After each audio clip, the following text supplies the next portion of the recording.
নমস্কার বন্ধুরা, কলকাতার ব্যস্ত শহরের মাঝে লুকিয়ে আছে এমন এক মন্দির যেখানে একবার এলেই মনটা একদম শান্ত হয়ে যায়। আজ আমি আপনাদের নিয়ে চলেছি সেই অসাধারণ সুন্দর মন্দিরে, যেখানে সন্ধেবেলা গেলে মনে হবে এক অন্য দুনিয়ায় আপনি চলে এসেছেন। চলুন আর দেরি না করে আজকের এই সুন্দর ভ্রমণ শুরু করা যাক।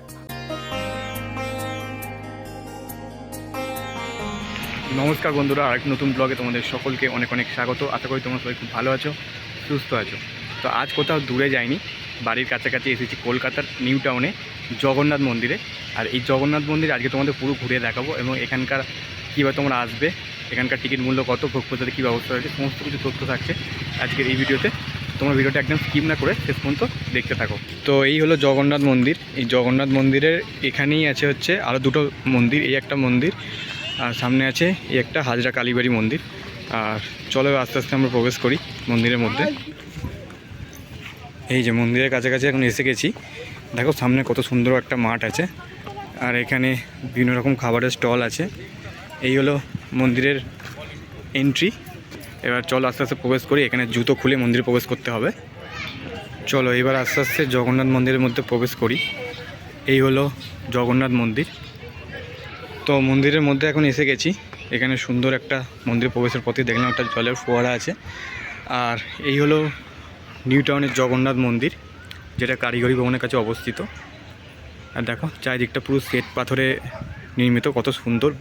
বিকেলের দিকে এখানকার পরিবেশটা আরও সুন্দর হয়ে গেছে। আর কিছুক্ষণ পরে আলো জ্বলবে, তখন এখানকার সৌন্দর্য আরও বেড়ে যাবে।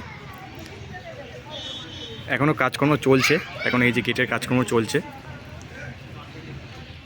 এই যে প্রত্যেক জগন্নাথ মন্দিরের সামনে যে অরুণা স্তম্ভ থাকে, এই মন্দিরেও আছে।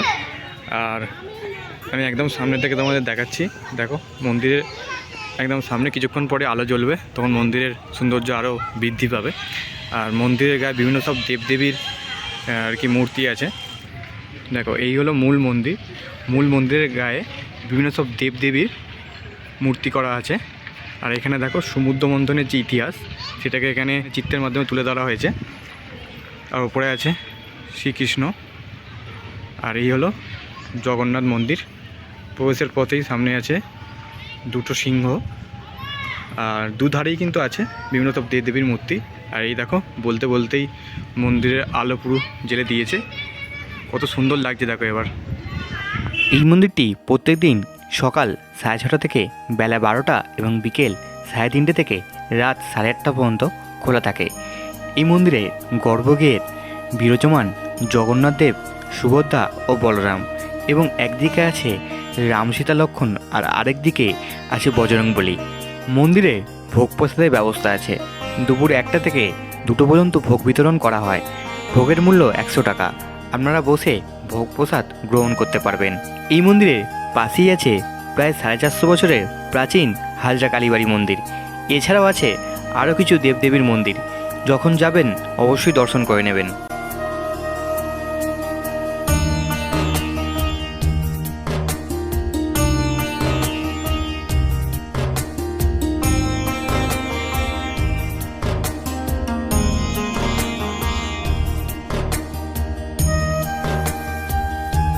চলুন এবার বলি এই মন্দিরে আপনারা কীভাবে পৌঁছাবেন।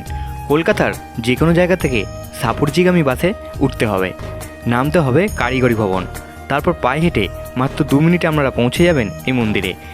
এছাড়াও কলকাতার যে কোনো জায়গা থেকে আপনারা প্রথমে চলে আসবেন বিশ্ববাংলা গেট, তারপর অটো করে কারিগরি ভবন, তারপর পায়ে হেঁটে এই মন্দিরে পৌঁছাতে পারবেন।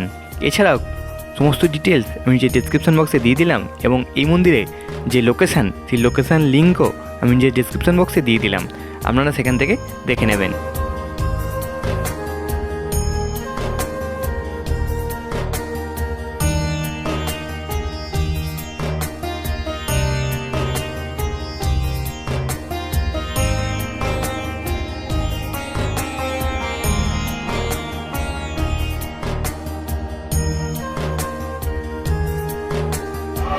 জগন্নাথ মন্দির ঘোরা আমাদের কমপ্লিট।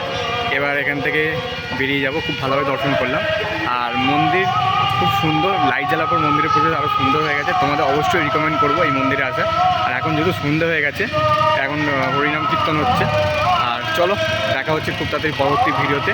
আর সমস্ত ডিটেলস কিন্তু আমি নিজের ডেসক্রিপশন বক্সে দিয়ে দিলাম, সেখান থেকে তোমরা দেখে নেবে। চলো দেখা হচ্ছে পরবর্তী ভিডিওতে। সবাই ভালো থাকবে, সুস্থ থাকবে, ধন্যবাদ।